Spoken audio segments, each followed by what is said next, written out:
that down, let's go on and talk about this, shall we?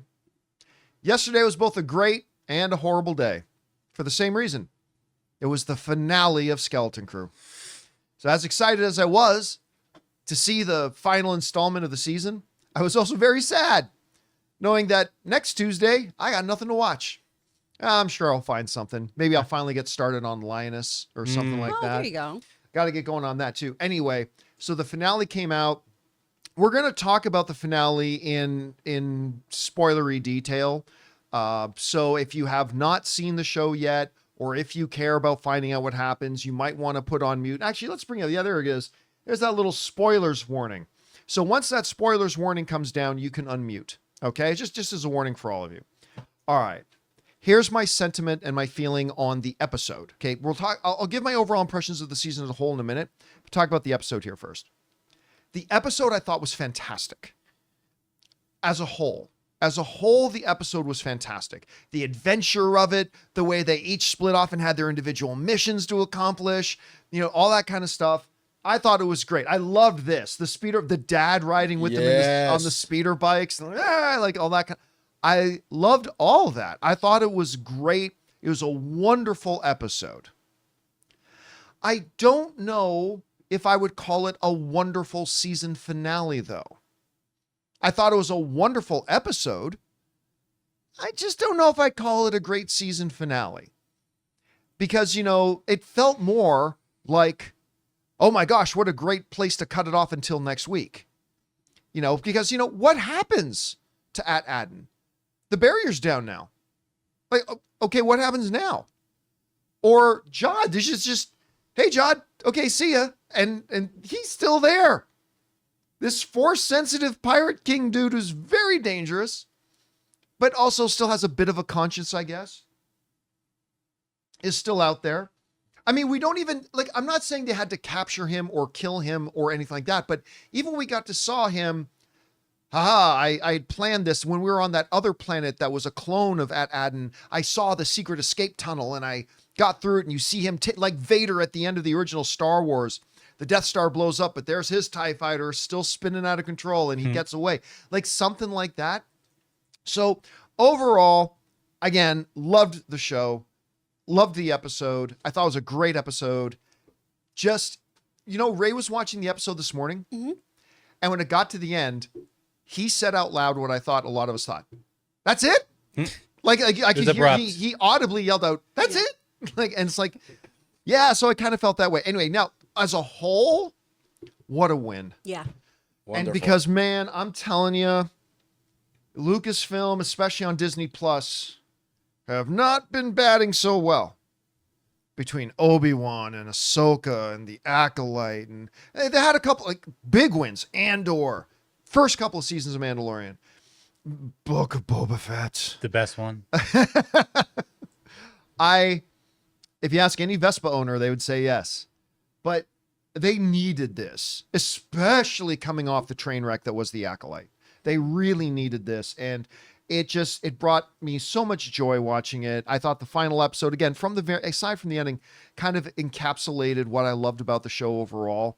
It was just full of adventure and wonder, and I really had a great time with it. And I love the fact that we now live in a Star Wars world where we can have Andor and something like Skeleton Crew. Absolutely. I love that they're giving us that kind of diversity. So overall, big win. Loved it. Not completely satisfied with the ending, but overall, I absolutely loved it. We want to take a second to thank a sponsor of today's video, CookUnity. You ever feel like so much of your day revolves around planning meals or preparing food, especially when you're trying to eat healthier? I know we all do, but that all changes when you discover CookUnity. Now you can enjoy vibrant, chef-crafted meals without spending hours in the kitchen. It's freed up so much of my time and energy to focus on my other goals. CookUnity partners with award-winning chefs, the same chefs you see on TV and those five-star restaurants, to create small batch meals just for you. These meals are made with fresh, local, in-season ingredients delivered right to your door. And here's the best part. They arrive fresh, not frozen, and all it takes is a few minutes to heat them up. I recently tried their Mom's Sunday Sauce Rigatoni, and it was incredible. Plus, knowing that I'm supporting local chefs and sustainable suppliers makes every bite even better. Whether you want variety, convenience, or just better food, CookUnity has it all. Reset your routine with convenient, mouth-watering meals crafted with local ingredients by award-winning chefs. Go to cookunity.com/Campea or enter the code Campea before checkout for 50% off your first week. That's 50% off your first week by using the code Campea or by going to cookunity.com/Campea. Chris, what did you think about the final episode? Oh, I had so much fun. I had such a fun time. Like you guys, it was though, but you have still so many things to answer for me. Right. But I kind of like that because I want a season 2. There's definitely a season 2 because Neil's still alive. Yeah. Yeah, Well- as long as Neil's still there. Wow. How dare you? So there's some unfinished. I bring you gifts today, Voitko, and you break my heart. I've been still. drinking it. That's the problem. There's You some just get unfinished mean on business with limoncello. Neil. Damn. What if when he gets the call, Neil's in the bathtub, he goes, I'll be right there, and he jumps out of the bathtub, slips, and breaks his neck. That'd be terrible. Oh my God, that would have been ballsy. What a One of the droids just drops a toaster in his tub.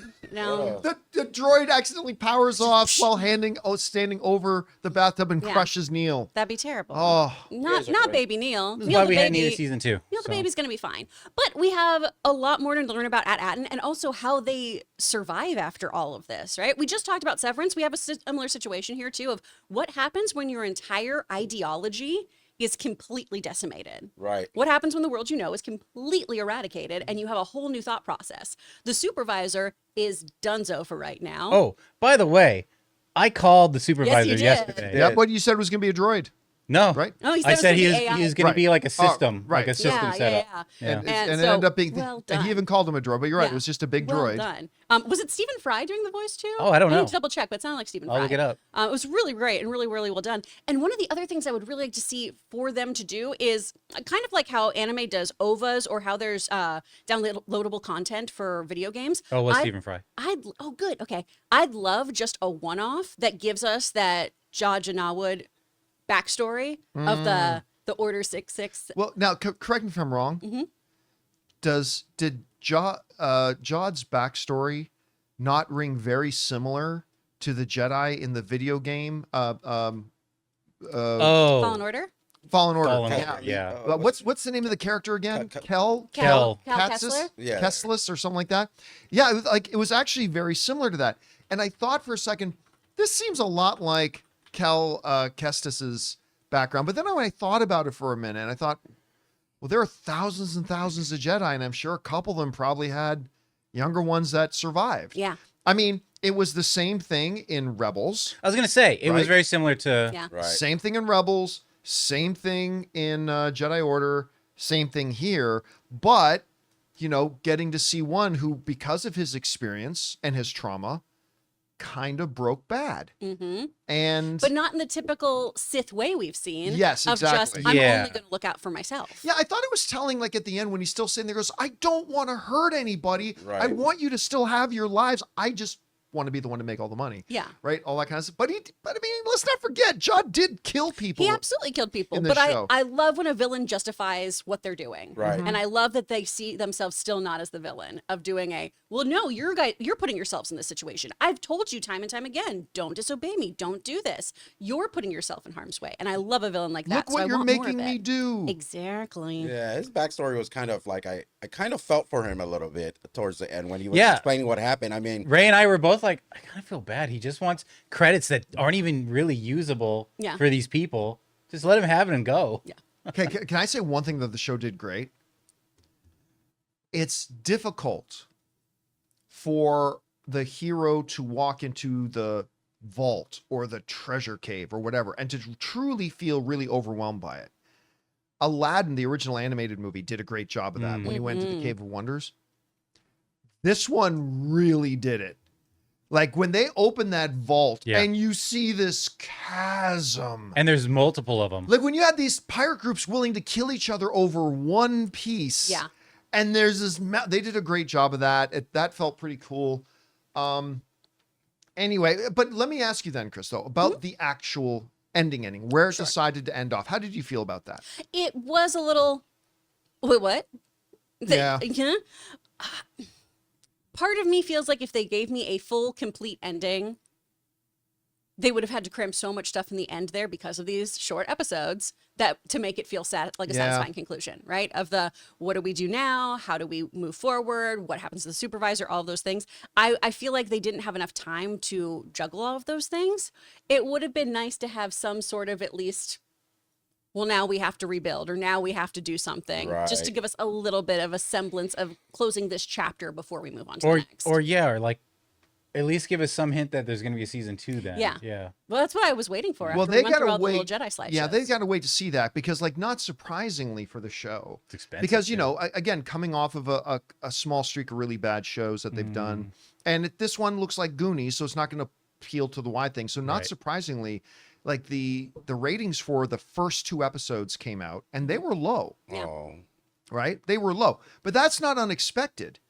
Now, what's going to be telling is once the full ratings start coming out for then episode 3, 4, 5, and 6, because what I've been told is that, like, from all the like quorum and stuff like that, they're saying every week the viewership of Skeleton Crew went up.